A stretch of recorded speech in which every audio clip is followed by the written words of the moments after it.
Hello बच्चों। Welcome back on AG classes.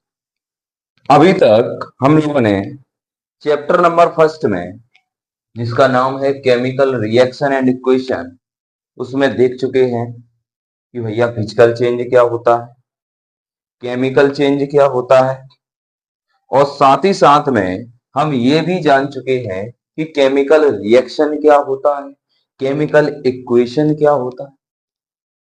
हम लोगों ने ये भी देखा था कि what are the possible physical characteristics which signifies that a chemical reaction occurs। वो क्या क्या पहलू हैं, वो क्या क्या कैरेक्टरिस्टिक्स हैं जो हमें बताएं कि केमिकल रिएक्शन हो रही है, जिसमें हम लोगों ने देख लिया था कि चेंज इन टेम्परेचर हो, चेंज इन कलर हो, फॉर्मेशन ऑफ प्रेसिपिटेट हो, चेंज इन स्टेट हो, या फिर इवोल्यूशन ऑफ गैस हो। आज इसी चैप्टर को थोड़ा आगे प्रोसीड करते हैं पार्ट नंबर 2। तो इसके बाद जो नेक्स्ट हेडिंग आती है वो है बैलेंसी या फिर बैलेंस्ड केमिकल इक्वेशन। भाई बैलेंस्ड केमिकल इक्वेशन क्या होती? तो देखिए, द रिएक्शन या the equation in which number of atom of element are equal on both reactant and product side एक ऐसी रिएक्शन जिसमें number of atoms of element reactant side और प्रोडक्ट साइड इक्वल हो, तो उसको हम क्या कंसीडर करेंगे? Balanced chemical equation. एग्जांपल के थ्रू समझते हैं, जैसे H2 plus O2 gives out H2। अभी देखिए, यहाँ पे हाइड्रोजन के दो एटम है, यहाँ पे भी हाइड्रोजन के दो एटम है। यहाँ पे कितने हैं? दो हैं, लेकिन यहाँ पे एक है। क्या number of atom of elements equal है? नहीं। तो ये अभी हुई अनबैलेंस। भाई फिर बैलेंस कैसे होगा? बैलेंस करने का एक सिंपल तरीका है, एक सिंपल मेथड है जो तुम्हारी बुक में दे रखा है, that is hit and trial method. Hit and trial method का मतलब तुक्केबाजी, जिसमें तुम भैया आगे हो। अब देखो क्या होगा, दो हाइड्रोजन, दो हाइड्रोजन, ठीक भाई, दो ऑक्सीजन, एक ऑक्सीजन। अब भाई इसको कैसे दो करें? यहां पे तो लगा नहीं सकते दो, तो क्या करेंगे, इसके स्टोइकियोमेट्री में अगर दो लगा दिए तो अब देखो हाइड्रोजन कितने हो गए? चार। और इधर हाइड्रोजन है दो, तो यहाँ पे भी दो लगा दो। अब चार हाइड्रोजन इधर, चार इधर, दो ऑक्सीजन इधर, दो ऑक्सीजन इधर। Now we can say that this is a balanced chemical equation. भाई अनबैलेंस क्या होती है? सिमिलर इसी में कर दो, the equation in which number of atom of elements are not equal on both reactant and product side. देख लो, छोटी समस्या आ सकती है कि रिएक्टेंट क्या होता है? जो चीज इनिशियली कंबाइन हो वो क्या होगी? रिएक्टेंट होगी, और इसके बाद जो बन रहा होगा उसको क्या बोलेंगे? प्रोडक्ट बोलेंगे। देखो, जैसा तुम लोगों ने देखा होगा, जो इंट्रो वीडियो थी उसमें हमने बताया था फिजिक्स, केमिस्ट्री और बायो तीनों सब्जेक्ट्स की वीडियोस आएंगी। थोड़ा सा प्रॉब्लम आ गई थी। अब डेली वीडियोस आएंगी, उसमें फिजिक्स केमिस्ट्री से रिलेटेड भी वीडियो आएंगी। तो बेल आइकन को जरूर प्रेस रखें ताकि नोटिफिकेशन आप तक आता रहे और आप वीडियो को कंटिन्यू देखते रहे। अब इसके बाद देखिए, नेक्स्ट हेडिंग है that is exothermic. Exothermic reaction और endothermic reaction.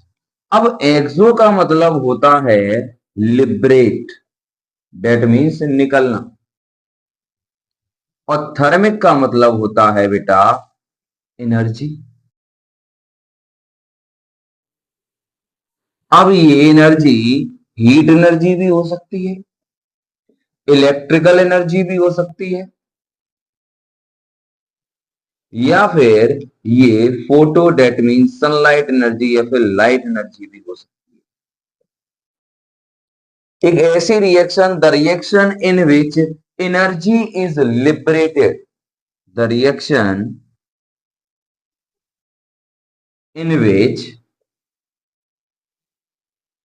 Energy is liberated, the reaction in which energy is liberated is called exothermic reaction. बेटा बहुत इंपॉर्टेंट ये है, इससे रिलेटेड क्वेश्चंस आते रहते हैं। जैसे अभी एक रिसेंटली क्वेश्चन पूछा गया था, why electrolysis of water is considered as endothermic reaction. भैया एंडोथर्मिक क्या होता है कि एनर्जी देनी पड़े। अब एंडोथर्मिक इस वजह से है कि भाई वहां पे इलेक्ट्रिकल एनर्जी कंज्यूम हो रही, और जहां पे इलेक्ट्रिकल एनर्जी या फिर एनर्जी की बात करें कंजप्शन होगा तो वो क्या होगा, एंडोथर्मिक। अब बेटा एक्सोथर्मिक को देखो, इसको एक एग्जांपल के थ्रू भी समझते हैं। जैसे कैल्शियम कार्बोनेट ले लिया, इसी को हमने दे दी हीट। अगर हीट, सॉरी उल्टा हो गया, अब देखो इधर फिर से एक्सोथर्मिक में जैसे मान लो कैल्शियम ऑक्साइड है, इसमें हमने मिलाया पानी, इसको कैल्शियम ऑक्साइड या फिर क्विक लाइम के नाम से भी जानते हैं, क्विक लाइम, इसमें हमने मिलाया पानी, तो तुम्हें देखने को मिला सिलेक्ट लाइम, जिसको बोलते हैं बुझा हुआ चूना, सिलेक्ट लाइम, और साथ ही साथ में तुम्हें देखने को मिली हीट। यहाँ पे देखो वर्ड लिखा है लिबरेशन, लिबरेट, भैया हीट निकल रही है, डेट मीन्स इसको हम क्या कंसीडर करेंगे, एज अ एक्सोथर्मिक रिएक्शन। अब एंडोथर्मिक को भी थोड़ा सा देख लेते हैं। देखिए एंडोथर्मिक क्या, एंडोथर्मिक भी यहां पे देख लेते हैं। एंडोथर्मिक रिएक्शन, एंडो मीन्स होता है एब्जॉर्ब, और थर्मिक मीन्स अगेन एनर्जी। वो energy in the form of heat भी हो सकती है, in the form of light भी हो सकती है, and in the form of electricity भी हो सकती है। तो बेटा ये क्या होगा, the reaction in which energy is absorbed, उसको क्या बोलेंगे हम, एंडोथर्मिक रिएक्शन। एग्जांपल के थ्रू समझते हैं इसको भी। कैल्शियम कार्बोनेट जब इसको हीट दी तो बेटे कैल्शियम ऑक्साइड और CO2 में टूट गया। यहाँ पे हमने हीट दी, रिएक्शन में हीट एब्जॉर्ब हुई, तो हम इसको क्या कंसीडर करेंगे, एंडोथर्मिक रिएक्शन।